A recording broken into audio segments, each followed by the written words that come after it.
कर दिया कि सहर्ष वीर और वसुदेव कृष्ण और बलराम को गोद में लेते और तब गोद में बैठ करके कृष्ण भगवान कहते हैं, हे माता पिता, हम तो स्वयं उद्विग्न थे कंस के द्वारा और हम आपकी सेवा नहीं कर पाए। इस संसार में यहाँ नीति शास्त्र बताते हैं, मातरम पितरम वृद्धम भार्या साध्वी सुतम शिशु गुरुम विप्रम प्रपन्नम कल्पो विप्रत संविता। वृद्ध माता पिता, जो वृद्ध माता पिता और साध्वी स्त्री, बालक पुत्र, विद्वान गुरु और जो शरणागत है, ऐसे को जो कोई सेवा नहीं करते हैं और जीवन में ही मृत्यु के शरण होते हैं। इसलिए हमें इस बात से खेद है कि हम आपको सेवा नहीं कर पाए हैं और अब इसके लिए हम क्षमा प्रार्थी हैं। इतना कहते हुए अपने माता पिता को वात्सल्य भाव से मुग्ध करते हुए वहाँ से फिर आगे अब राज में लग जाते हैं। कृष्ण भगवान और बलराम को उपनयन संस्कार करने की तैयारी होती है और उन्हें गुरुकुल जाने की भी योजना है। कृष्ण भगवान कहते क्षत्रिय को वेद के अनुसार 12 वर्ष में उपनयन संस्कार हो जाना चाहिए। तो उपनयन संस्कार के लिए फिर गर्गाचार्य आते हैं। गर्गार्जुन कलाचार्य गायत्रम वृतमासितो प्रभो सर्वविद्यानां सर्वज्ञो जगदीश्वरो। गर्गाचार्य आए और सब भविष्यवाणी यहाँ पर सुनाते हैं गर्गाचार्य और उपनयन संस्कार कर देते हैं।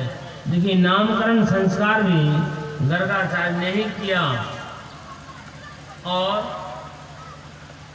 उपनयन संस्कार भी गर्गाचार्य, क्योंकि गर्गाचार्य का अधिकार है। शांडिल्य मुनि तो उधर नंद बाबा के वंशों को ये उनके आचार्य गुरु हैं, लेकिन अपने अधिकार के अनुसार वंश के अधिकार, इसीलिए जो गुरु और शिष्य का एक अधिकार होता है, जिनके द्वारा संस्कार किया जाता है उनके अधिकार होता है। तो गर्गाचार्य के द्वारा संस्कारित हो जाने के बाद कृष्ण भगवान और बलराम उज्जैन में, उज्जैन जहाँ कुंभ मेला लगते हैं चैत बैसाख में, वहाँ पर सांदीपनि मुनि के आश्रम, उज्जैन भी कहते हैं, वहाँ महाकालेश्वर भगवान का भी ज्योतिर्लिंग है और सांदीपनि मुनि के आश्रम वहाँ उज्जैन में वहाँ पहुँचते हैं और वहाँ कृष्ण भगवान और बलराम जल्दी से जल्दी बहुत